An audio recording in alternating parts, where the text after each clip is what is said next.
কোন সময় জানি সে আমাকেও খেয়ে ফেলে। আপনারা দেখতেই পাচ্ছেন না কি রকম করছে।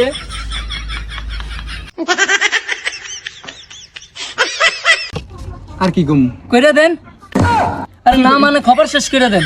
তুই না বোবা। আপ গ্রাম বাংলার মানুষ দীর্ঘদিন যাবত গুড়া মাছের চচ্চড়ি না খেতে পেয়ে হতাশায় ভুগছেন। সাথে আছেন আমাদের জাকারিয়া হাসান। হ্যালো হ্যালো জাকারিয়া, আপনি শুনতে পাচ্ছেন? হ্যালো হ্যালো হ্যালো, শোনা যাচ্ছে না? লাইনটি ক্লিয়ার করেন। ধন্যবাদ নিশাদ। আপনি ইতিমধ্যে জেনেছেন যে এক জেলে দীর্ঘদিন যাবৎ এখানে গুড়া মাছ ধরার চেষ্টা করছে, কিন্তু তিনি গুড়া মাছ ধরা সফল হচ্ছেন না। তাহলে তিনি যদি গুড়া মাছ পেত তাহলে ভাত, লেম্বু এবং গুড়া মাছ দিয়ে চিবিয়ে খেত। তাহলে তার কাছে শোনা যাক তার অনুভূতিটা কি। ভাই, আপনার গুড়া মাছ না পাওয়ার অনুভূতিটা কি? আর রায়ন দিয়ে আপনার অনুভূতি? এই 7 মাস ধরে খাওয়াইতেছি, একটা গুড়া মাছ দেওয়া পেলাম না। খাইলে ওই যে কান্দের মধ্যে ভাত পেয়েছি, খাইলে সিপ দিতাম। আরে না, লেম্বু। ভাই, আপনি সত্যি কি বাসা থেকে ভাত আর লেম্বু নিয়ে আসছেন? আরে আমি সাথে আপনার দেখেন। চলেন। দেখেন নিশাত, আপনি দেখতেই পেয়েছেন যে একজন জেলে গুড়া মাছের আশায় বাসা থেকে ভাত এবং লেম্বু নিয়ে এসেছে। তিনি যদি গুড়া মাছ পেত তাহলে ভাত আর লেম্বু দিয়ে মেখে খেত। নিশাত, আপনি ইতিমধ্যে দেখতেই পেয়েছেন যে একজন জেলে বাসা থেকে গুলমোটা চাউলের ভাত এবং কাজলের লেবু নিয়ে এসেছে। গুড়া মাছের আশায় গুড়া মাছ পেলে তিনি চিবিয়ে খেত, কিন্তু তিনি এখনো ব্যর্থ।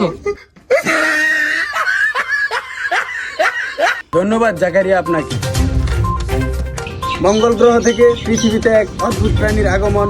আমরা আবারও সরাসরি যুক্ত হব জাকারিয়া হাসানের সাথে। নিশাত, দেখতেই পাচ্ছেন এই সেই জঙ্গল, যে জঙ্গলে এক অদ্ভুত প্রাণীর আগমন ঘটছে। দেখি প্রাণীটি কি করছে। আপনারা দেখতেই পাচ্ছেন এই সেই অদ্ভুত প্রাণী যে কিনা গাছের লতা পাতা খেয়ে যাচ্ছে। দেখি সে কি বলে। আপনি গাছের লতা পাতা খেয়ে যাচ্ছেন কেন? আমার কাছে সেই সাথ। ওর কাছে বলে এই গাছের লতা পাতা অনেক সেই স্বাদ লাগছে, তাই এইগুলো খেয়ে যাচ্ছে। ওর কাছ থেকে আমরা কিছু শুনি।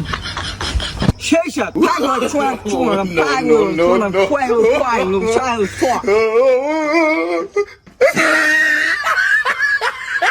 ওর কাছে বলে এই গাছের লতা পাতা সেই স্বাদ লাগছে, তাই ও এগুলো খেয়ে যাচ্ছে।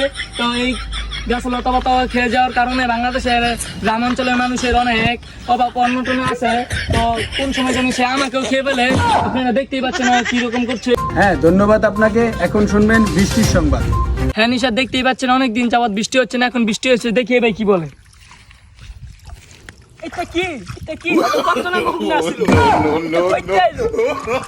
বৃষ্টি হলে যে গাথায় পানি জমে তা মনে হয় ভাই ভুলেই গিয়েছে। অনেকদিন যাবত বৃষ্টি না হওয়ার কারণে ভাই মানসিক ভাবে পাগল হয়ে গিয়েছে। ভাই মনে হয় বুঝতেই পারছে না যে বৃষ্টি হলে যে গাথায় পানি জমবে। ধন্যবাদ জাকারিয়া আপনাকে। আর কি কম করে দেন, আরে না মানে খবর শেষ করে দেন। তুই না বোবা। আপা আপা আপা আপা আপা আপা আপা। আজকের সংবাদ এখানে শেষ করছি। ধন্যবাদ আপনাদেরকে আমাদের খবর দেখার জন্য। আসসালামু আলাইকুম। ওয়ালাইকুম আসসালাম। আরে কি করতেছি, নিজে